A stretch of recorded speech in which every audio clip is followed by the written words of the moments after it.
I used to be a respected scientist, head by name, left sides of buildings. Now I got this. Well, you wanted a smaller quantum tunnel. This is smaller. Whoop, sorry. My bad. I think it has flair. All right, controls online.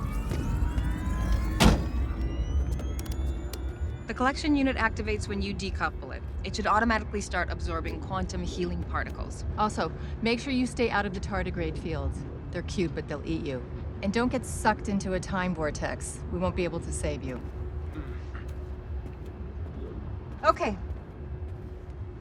Going subatomic in 5, 4, 3, 2, 1. All right, Scott, this is a mic check.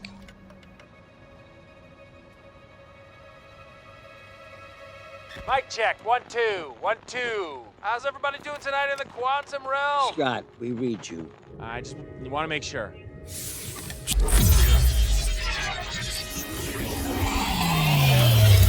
Okay, healing particle secured for our new ghost friend. Great.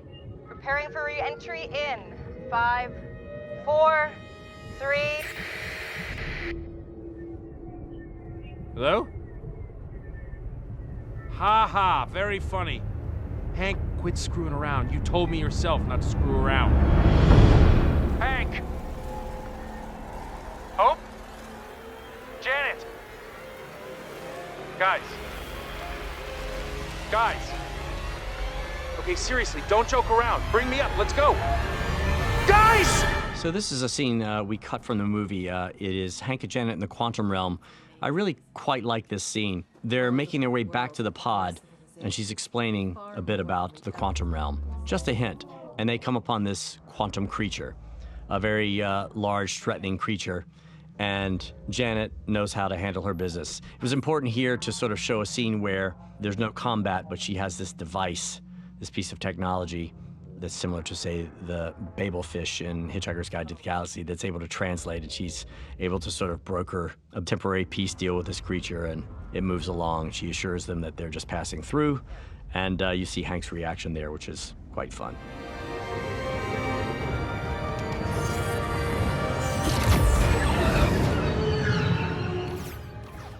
Hey everybody, it's Charlie. Marvel's dropping high-quality versions of the Ant-Man and the Wasp post-credit scene leading into Avengers 4, as well as a director's commentary on that quantum realm scene, so I wanted to do a new video about that. There is so much big Marvel news that dropped this morning. The Spider-Man PS4 game giveaway is still going on. All you have to do to enter is be a subscriber and leave a Marvel-related comment on the video. I'll name a new winner at the end of this. We've been talking about the post-credits scene for a while now. Ant-Man getting stuck in there, obviously coming out in the future because there's a bit of a time jump at the beginning of Avengers 4. There's a lot of different rumors about how much time passes, especially given what Black Widow's hair looks like and all those behind-the-scenes pictures we've gotten. Most important knowledge bombs dropped by Janet Van Dyne are the idea of time vortices, which is just a plot device to get Ant-Man into the present day of Avengers 4 as he sort of wanders his way around because he's the one person in that scene that is not a scientist. Like, Janet Van Dyne completely reconfigured her suit to survive down there. She MacGyvered herself a communication device that allowed her to talk to alien or non-human creatures down there. You'd have to figure out their language first, then you would have to find the parts for that within your own suit. So not only is she cannibalizing parts from her own suit, she's also physically adapting to live down there and understanding it while it's all happening.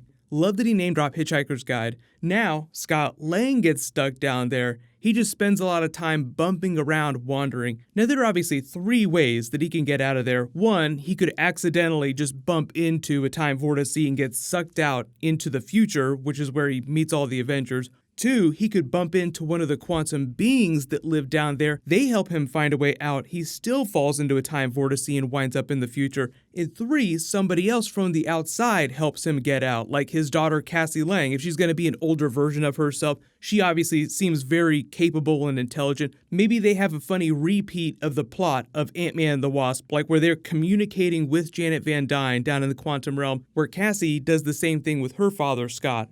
But the other big thing that everybody has been talking about since the movie came out was people have been saying that they see Thanos in the background when he's collecting these quantum particles. Most of them are referring to when the frame is blue here, but because we have this nice high quality version, you can actually see like there's really no pattern there. It's an ink blot situation. You kind of see what you want to see because the patterns are shifting so much. I think they were already referencing so much Thanos finger snap in this moment here and teasing so much Avengers 4 to come that you don't actually need to be so on the nose that you put Thanos' face down in the quantum realm here. And that's not really how the Infinity Gauntlet works. Even though there have been comic book stories where Thanos is powerful enough to exist in all places at once, those are sort of non-canonical. The Infinity Gauntlet doesn't allow you to do that. It just gives you the power to affect the universe simultaneously, which is part of how the time gem works in concert with the other gems. Because if you want to get really scientific about it, Einstein style, time is moving at a different rate at one end of the universe than it is at the other. So the power gem amplifies the effects of the time gem so that you can actually freeze time in an instant across the entire universe so that when he snaps his finger and turns everyone to ash, it's happening at the same time everywhere. The thing that they changed about Infinity War, though, for dramatic effect is that some people turn to ash faster than others, which isn't really the way that it would happen. The way the writers and the Russos tried to explain it is that some of the superpowered characters like Spider-Man or Captain America were physically able to resist it briefly for a second before they turned. But really that wouldn't have mattered, like they would have instantaneously turned. So it was more for dramatic effect. Like we see this character turn, then we see this other character that we love turn to ash, then we see another character, and finally that Spider-Man moment at the end. We got a slightly different version of this Janet Van Dyne deleted scene earlier that I talked a little bit about. The big teaser here is that she's just like many, many worlds within the quantum realm, talking about how it's connected to the multiverse. So everything that Janet Van Dyne talks about in her brief scenes during the movie, there was definitely not enough Janet Van Dyne tease multiverse.